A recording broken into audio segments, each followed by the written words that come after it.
দর্শক বন্ধুরা, যে যেখান থেকে আমাদের প্রতিবেদনটি দেখছেন সকলকে জানাই গ্রাম বাংলার কৃষি চ্যানেলের পক্ষ থেকে আন্তরিক শুভেচ্ছা। কৃষি ও কৃষকের বিভিন্ন সফলতার গল্প তুলে ধরার পাশাপাশি আমরা কৃষি চাষ বিষয়ক বিভিন্ন ধরনের প্রতিবেদন তুলে ধরে থাকি। প্রতিবারের ন্যায় এবার আমরা জানব কোন জাতের তেলাপিয়া মাছ চাষ করলে বেশি লাভ হবে এবং কিভাবে চাষ করতে হবে সে সম্পর্কে। তেলাপিয়া মাছ খেতে খুবই সুস্বাদু এবং বাজারে এই মাছের চাহিদাও বেশ ভালো। প্রায় সারা বছরই বাজারে এই মাছের উপস্থিতি চোখে পড়ে। তেমনি এই মাছ চাষ করে আপনিও হতে পারেন মোটা টাকার মালিক। পুকুর প্রস্তুতির আগে এই মাছ চাষের প্রধান বিষয় হলো সঠিক পুকুর নির্বাচন করা।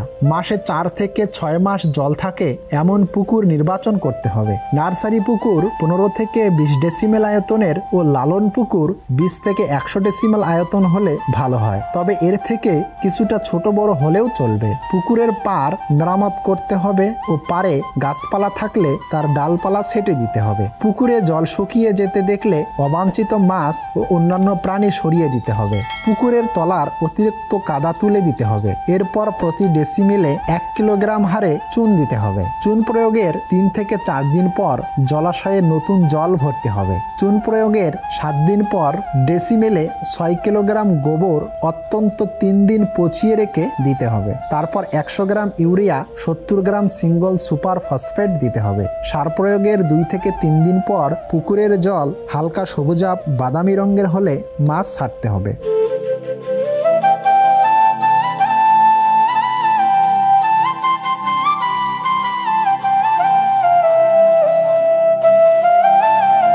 মজুদ পুকুরের গভীরতা কোনো সমস্যা নয়, ফলে বেশি গভীরতার পুকুরকেও তেলাপিয়া মাছ চাষে ব্যবহার করা যায়। এরপর প্রতি শতকে 1 কেজি চুন, 5 থেকে 7 কেজি গোবর, 100 থেকে 150 গ্রাম ইউরিয়া, 50 থেকে 75 গ্রাম টিএসপি ও 20 গ্রাম এমওপি সার প্রয়োগ করতে হবে। সার দেওয়ার 5 থেকে 7 দিন পর যখন পুকুরে পর্যাপ্ত প্রাকৃতিক খাবার তৈরি হবে, তখন নার্সারি পুকুরে উৎপাদিত 20 থেকে 25 গ্রাম ওজনের পোনা প্রতি শতকে 200 থেকে 250টি হারে পোনা মজুত করতে হবে।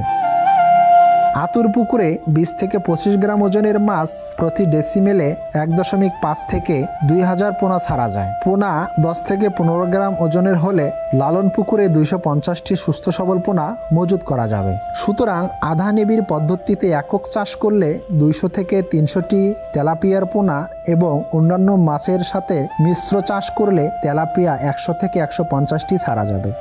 পুকুরে মাছ চাষের সময় মাছের সম্পূরক খাদ্য প্রয়োগ করতে হবে। পুকুরে পোনা ছাড়ার 1 দিন পর থেকে প্রতিদিন পুকুরে উপস্থিত মাছের ওজনের 4 থেকে 6 ভাগ হারে চালের কুড়ো দিতে হবে। পুকুরে মাছ বৃদ্ধির সঙ্গে সঙ্গে মাছের খাদ্য হিসেবে পরিচিত যে কোনো ধরনের খাবারই দেয়া যেতে পারে। নার্সিংয়ে 4 থেকে 5 সপ্তাহ এবং পরে লালন পালনকালে 25 থেকে 30% প্রোটিন সমৃদ্ধ ভাসমান খাবার প্রয়োগ করতে হয়। এতে ভালো ফলন পাওয়া যায়।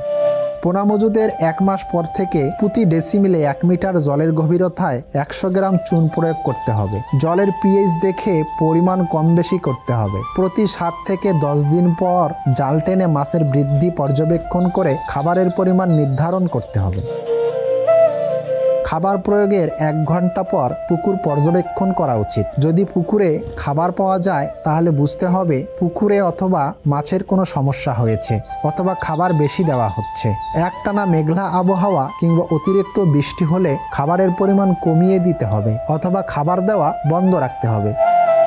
জলজ পাখি এক পুকুর থেকে অন্য পুকুরে রোগ জীবাণু ছড়িয়ে দেয়, তাই পুকুরে পাখির অনুপ্রবেশ বন্ধের জন্য সারা পুকুরের ওপর আড়াআড়িভাবে রঙিন রশ্মি বেঁধে ঝুলিয়ে দেয়া যেতে পারে। এইভাবে চাষ করলে 1 গ্রাম ওজনের তেলাপিয়া 100 দিনে 350 থেকে 450 গ্রাম ওজন হবে। জাল টেনে ও পুকুর শুকিয়ে মাছ ধরতে হবে। সাধারণত বাজারে তেলাপিয়া মাছের প্রচুর চাহিদা রয়েছে।